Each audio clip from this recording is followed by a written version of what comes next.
한번 따라해 보겠습니다. 늦게라도. 지금까지 요한은 요한복음 19장을 통해서 이 십자가 아래에 있던 그 다양한 사람들을 이렇게 보여주었어요.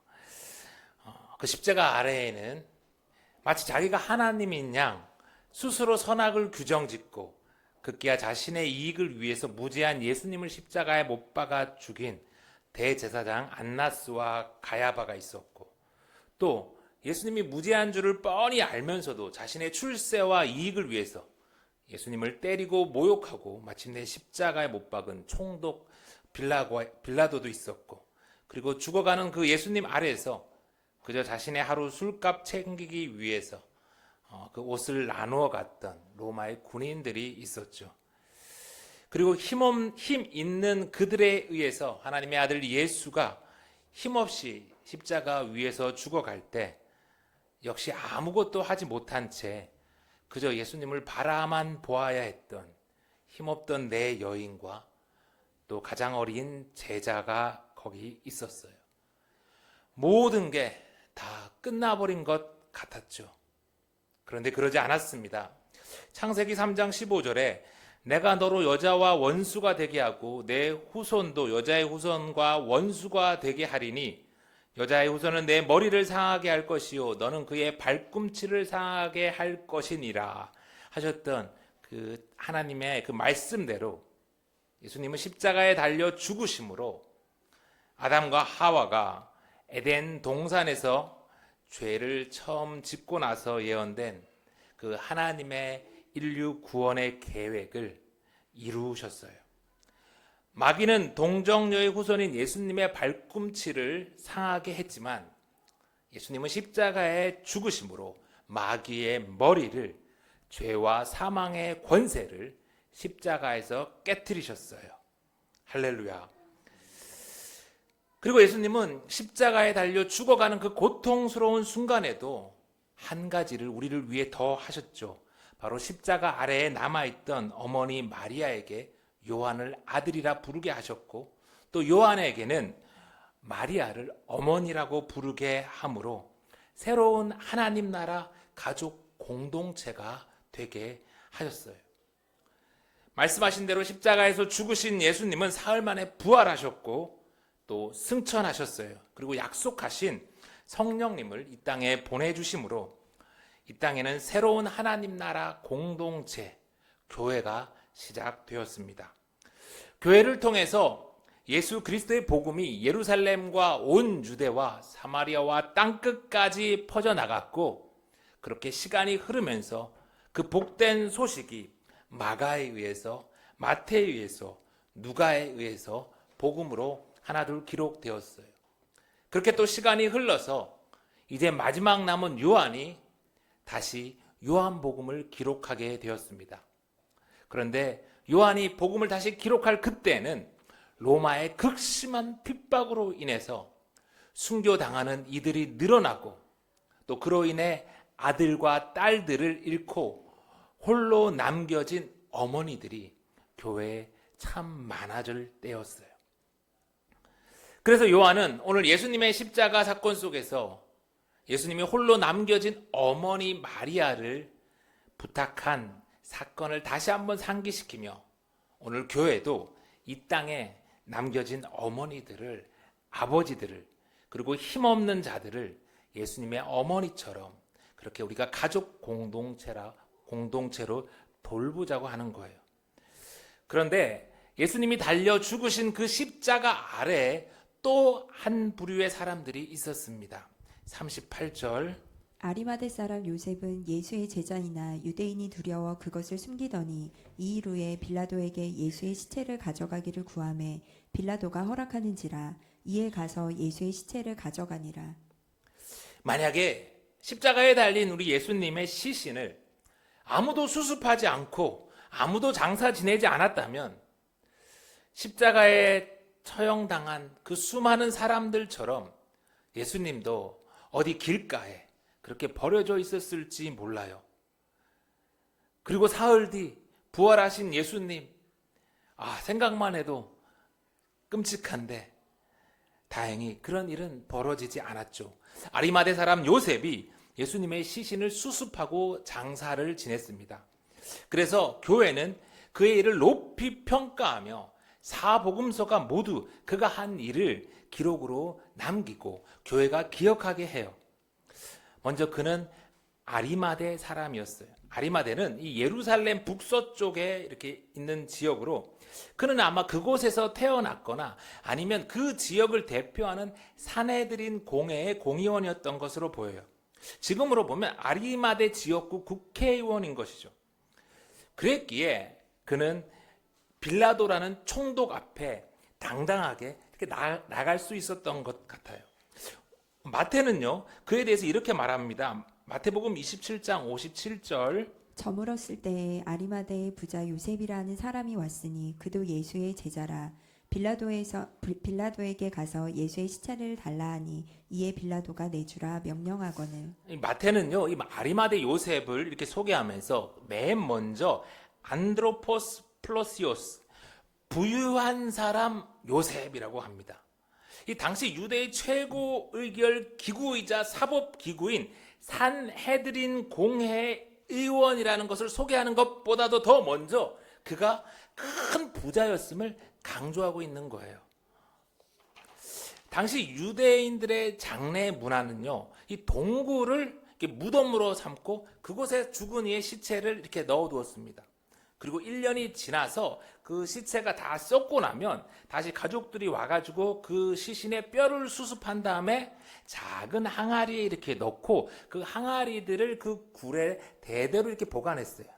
그 사람, 그리고 그 다음 사람, 뭐 그의 아내, 가족들, 이렇게 가문들을. 그러니까 우리나라는 이제 선산이라는 게 있잖아요. 선산이라는 곳에 이제 가문의 사람들이 이렇게 대대로 묻힌다면 유대인들은 이 선산 대신 이 가문 동굴을 이렇게 만들어서 그 동굴에다가 유골을 이렇게 대대로 보관한 거예요. 막벨라굴이라고 들어봤죠? 아브라함과 사라, 이삭과 리브가, 야곱, 레아, 그들이 이렇게 묻혀서 그 동굴에 이렇게 보관되어 있는 이스라엘의 굉장히 중요한 그런 신앙의 그런 유산이죠. 그것처럼. 그런데 여러분, 요즘 장례 문화는 어떻게 변했습니까? 1993년에만 해도 우리나라 장례 문화 중에 화장했던 비율이 19.1%밖에 안 됐대요. 저도 어린 시절 이렇게 그 관을 들고 이렇게 산을 올랐던 그런 대학생 때 기억이 있었는데요. 24년에는 화장 비율이 무려 93.6%를 넘겼어요.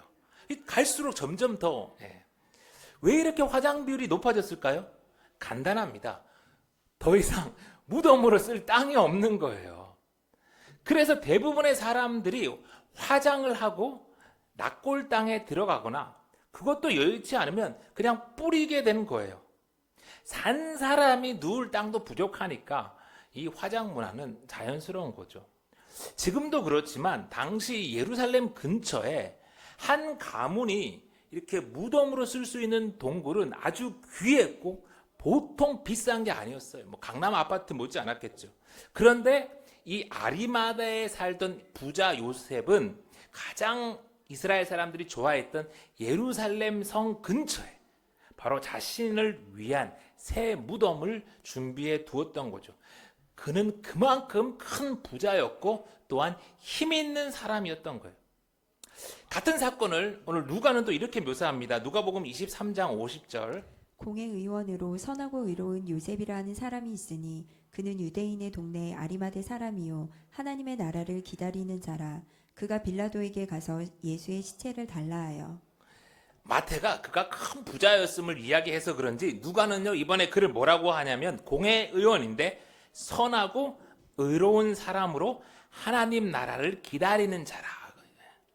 대제사장과 그의 동조자들이 불법적으로 예수님을 밤에 몰래 잡아다가 죽이기로 그렇게 결정하고 했을 때 찬성하지 않은 사람이라는 거죠. 마가 역시 이 중요한 사건을 또 기록합니다. 마가복음 15장 42절. 이날은 준비일 곧 안식일이 전날이므로 저물었을 때에 아리마대 사람 요셉이 와서 당돌이 빌라도에게 들어가 예수의 시체를 달라 하니 이 사람은 존경받는 공회원이요 하나님의 나라를 기다리는 자라. 마가 또한 요셉을 존경받는 공회원으로 하나님 나라를 기다리는 자라고 이렇게 묘사했어요. 그러니까 이 아리마대 요셉은요, 큰 부자였고 존경받는 공회원으로 힘이 있었던, 그럼에도 선하고 의로운 자로 하나님 나라를 기다린, 정말 다 갖춘 그런 사람이었어요. 그런데 오늘 그가 어떻게 했다고 합니까? 당돌이 빌라도에게 들어가서, 당돌이, 툴메사스, 무서워하지 않고 두려워하지 않고란 뜻이에요.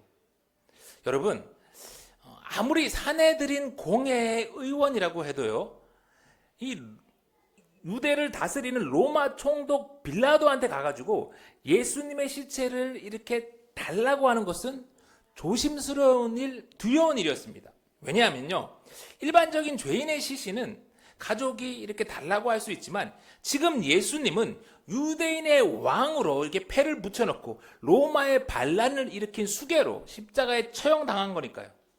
그런 예수님의 시신을 요구한다는 것은 자칫하면 나 또한 저 예수와 같은 공범이다라고 이렇게 몰릴 수 있는 일이고, 또 이를 인해서 이 사내들인 공회의 반대 세력들한테 집중 공격을 받을 수 있는 아주 위험한 빌미가 되는 그런 행동이었다는 거죠. 그럼에도 불구하고 이 아리마대 요셉은 두려워하지 않고 총독 빌라도에게 나아가 예수님의 시신을 요구했어요. 돈, 힘, 명성, 가진 게 많았기에 아리마대 요셉은 두려움에 침묵하고 모른 척하며 지나갈 수도 있었는데 그는 그러지 않았어요.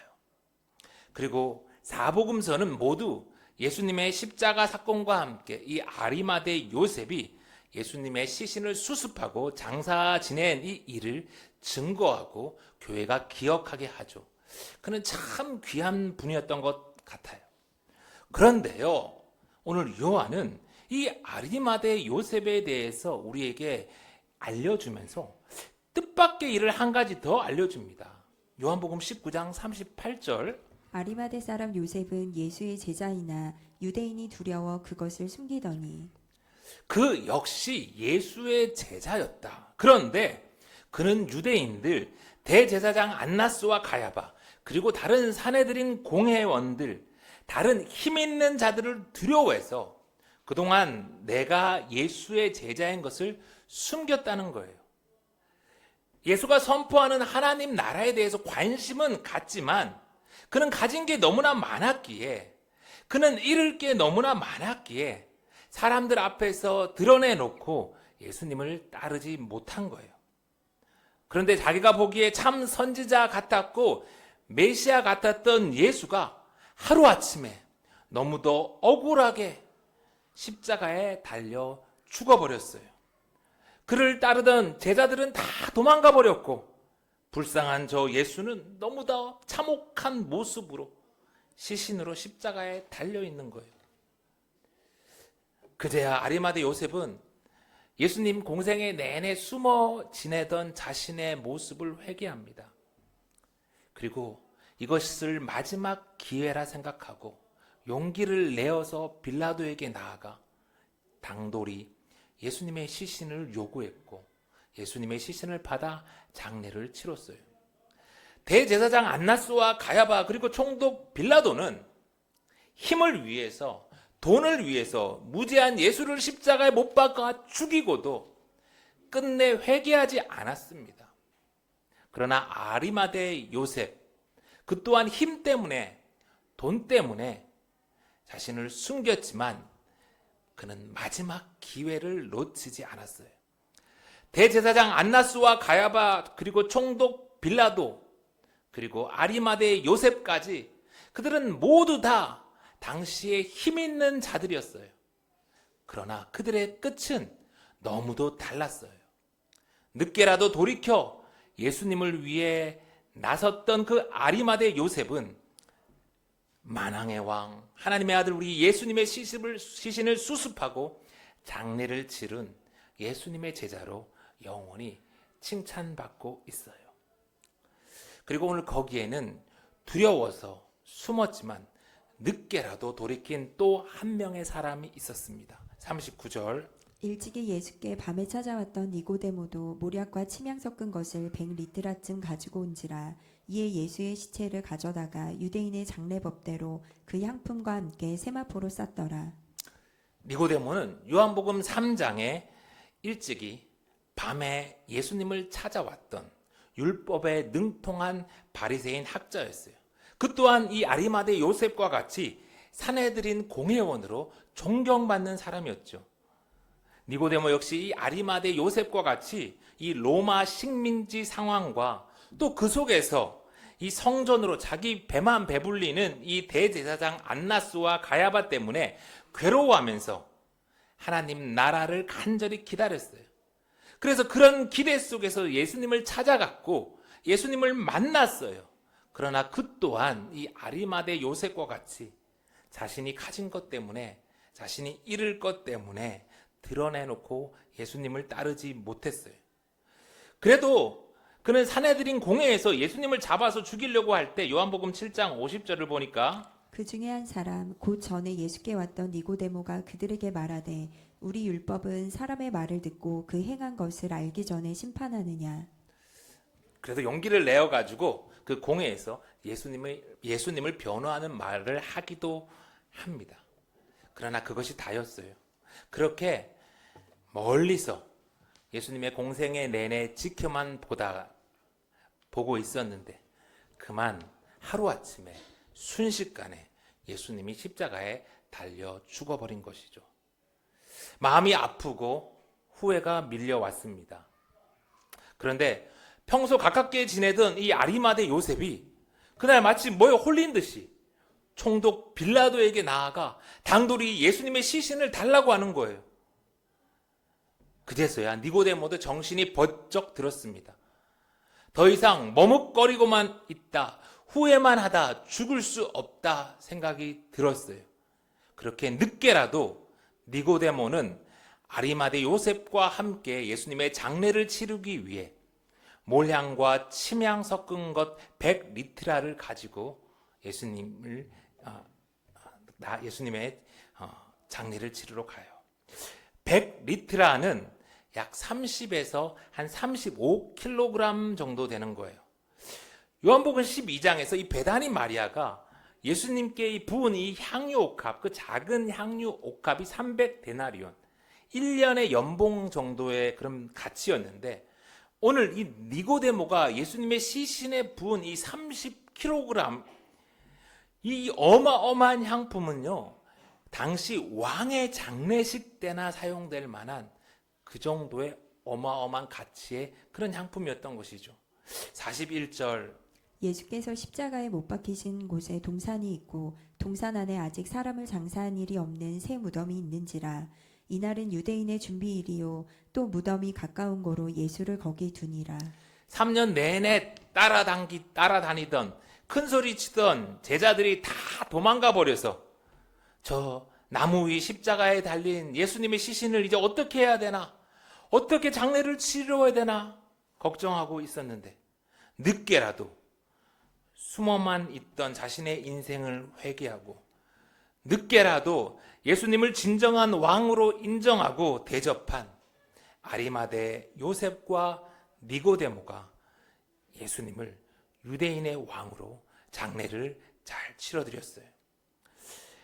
예수께서 십자가에 못 박히신 곳에 동산이 있고 또 동산 안에는, 오늘 요한은요 다시 한번 예수님이 십자가에 못 박히신 곳에 동산이 있었음을, 그곳이 바로 동산임을 우리한테 상기시킵니다. 동산에서 동산으로, 얼마 전에 설교했던 거 여러분 기억나시죠? 이렇게 에덴 동산에서 쫓겨난 인간을 다시 천국으로, 다시 동산으로 인도하기 위해 이 땅에 오신 우리 예수님은 이렇게 십자가의 사역을, 대속의 사역을 잘 마치셨고 실패한 것 같이 보였던 하나님의 계획은 다 이루어졌죠. 오늘 요한이 이 예수님의 십자가의 이야기를 들려줄 당시 교회의 상황은요, 로마의 극심한 핍박 속에서 고통받고 있었다 했죠. 믿음을 지키다 순교한 일이 늘어났고, 예수님의 어머니 마리아와 같이 자식을 잃고 홀로 남은 어머니들이, 힘없는 노인들이, 또 어린아이들이 교회에 많이 있었다고 했어요. 여러분, 그렇다면 그때 그 어머니들을, 그때 그 부모 잃은 아이들을 누가 돌봤을까요?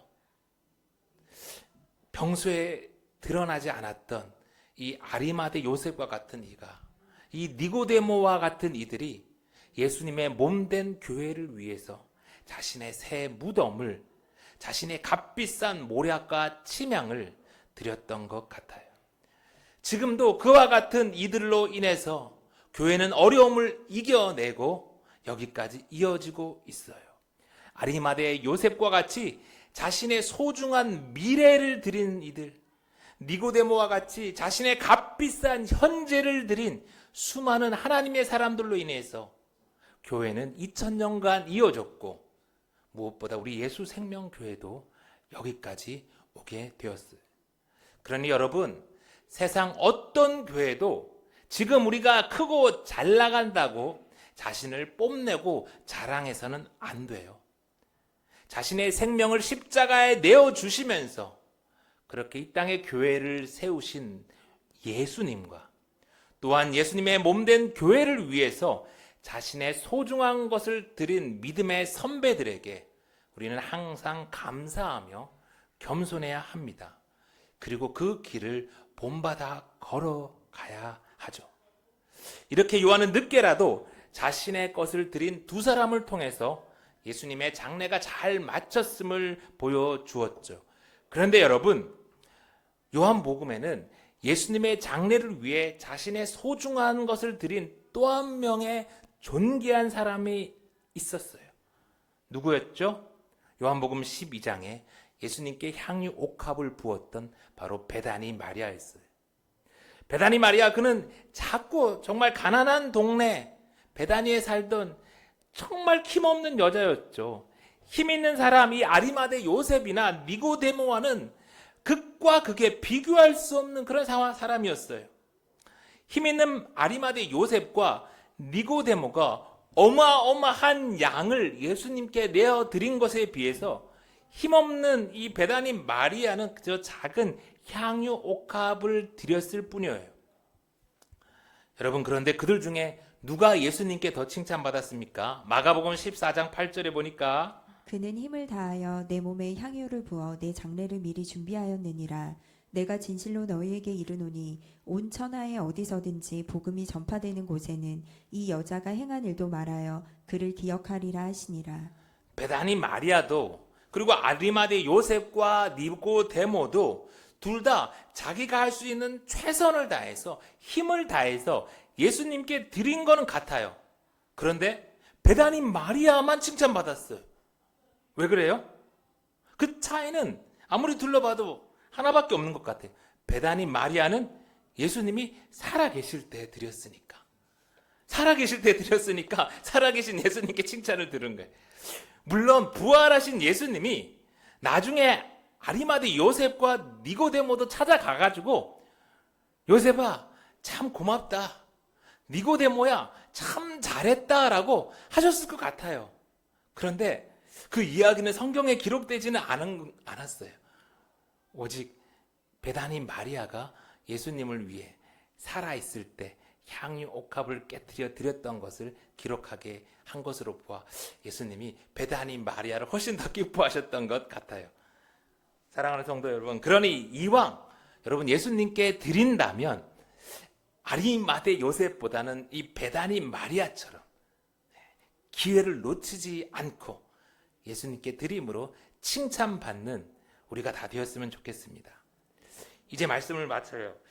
십자가 아래 교회 안에는 오늘도 수많은 사람들이 살아가고 있습니다. 그 중에는 대제사장 안나스와 가야바처럼, 총독 빌라도처럼 예수님을 십자가에 못 박고도 힘을 위해서, 돈을 위해서 끝까지 돌이키지 않고 사는 사람들이 있습니다. 아니, 많아요. 그러나 그 중에 늦게라도 돌이킨 아리마대 요셉과 니고데모 같은 이들도 있습니다. 여러분, 우리는 어떤 인생입니까? 여러분 모두가 정말 힘 있는 인생, 돈 있는 인생 되기를 바랍니다.